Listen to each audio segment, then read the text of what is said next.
வணக்கம், welcome to my channel. இன்றைக்கி நம்ம பார்க்க போகிறது ஃபலாஃபல்னு ஒரு மிடில் ஈஸ்ட்டில் சேரக்கூடிய ஸ்நாக் ரெசிபி தான். இதுக்கு தேவையானது கொண்டக்கடலை, சிக்பி, காபூலி சன்னா, சஃபேத் சன்னா தான் தேவை. இதை 8 to 12 hours நம்ம சோக் பண்ணி தண்ணியில் வச்சுட்டு மறுநாள் ட்ரெயின் பண்ணி நான் எடுத்து வச்சுருக்கிறேன். நெக்ஸ்ட் டே தேவையானது ஒரு எல்லாரி சின்ன வெங்காயம் ஒன்று கட் பண்ணி போட்டிருக்கேன், சாப் பண்ணி பெரிய பெரிய பீஸாகவே போடலாம். நிறைய பூண்டு பல் வேணும், நான் சின்ன சின்னதாக இருக்கிறதுனால நிறையா போட்டிருக்கேன். நீங்கள் பெருசாக இருந்தால் ஒரு 5-6 பூண்டு பல் போட்டுக்கோங்க. அவங்க பார்ஸ்லி சேர்ப்பாங்க, நம்ம கொரியாண்டர் லீவ்ஸ் சிலாந்த்ரோன்றது சேர்க்கலாம். நம்மகிட்ட எது இருக்குதோ அதை சேர்த்துக்கலாம். இதுவும் ஒரு ஹேண்ட்ஃபுல் ஆஃப் கொரியாண்டர் லீவ்ஸ் போடுங்க. கோஸாக அரைங்க, வடைக்கு அரைக்கிற மாதிரி தண்ணி விடாமல் அரைங்க.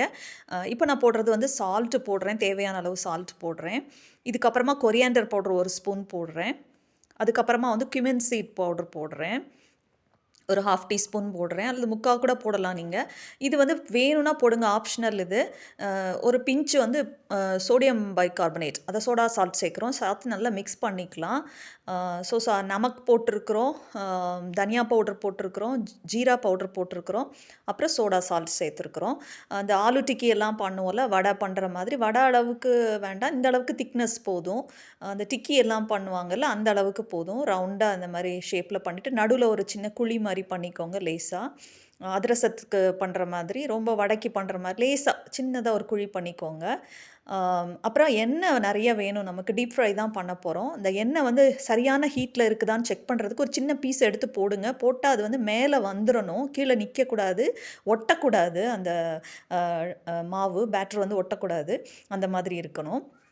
இதில் வெங்காயம் இருக்கிறதுனால தண்ணி விடும், பார்த்துக்கோங்க. அதனால் சால்ட் போட்ட பிறகும் தண்ணி விடும், கொஞ்சம் பார்த்துக்கோங்க. தண்ணி விடாமலே அரைங்க மேக்ஸிமம்.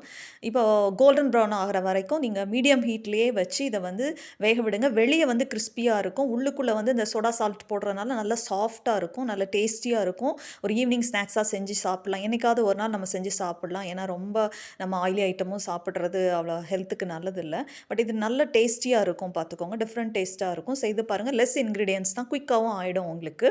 அதே போல் இதை அவங்க சாப்பிடும்போது அந்த பீட்டா ப்ரெட்டுன்னு ஒரு ப்ரெட்டு கிடைக்கும், அதுக்குள்ளே வச்சு சாப்பிடுவாங்க. அவங்க இதுக்கு ஹம்மஸ்னு ஒரு டிப்பு வச்சு சாப்பிடுவாங்க. நம்ம ஒரு நல்ல சில்லி சட்னி, நல்ல காரமாக உள்ளதோ, அல்லது சில்லி சாஸோ, அல்லது டொமேட்டோ சாஸோ, கெச்சப்போ வச்சு சாப்பிட்லாம் ஈவினிங் ஸ்நாக்ஸாக. நல்லாயிருக்கும். இந்த மாதிரி தான் இருக்கும் உள்ளுக்குள்ளே, பாருங்கள்.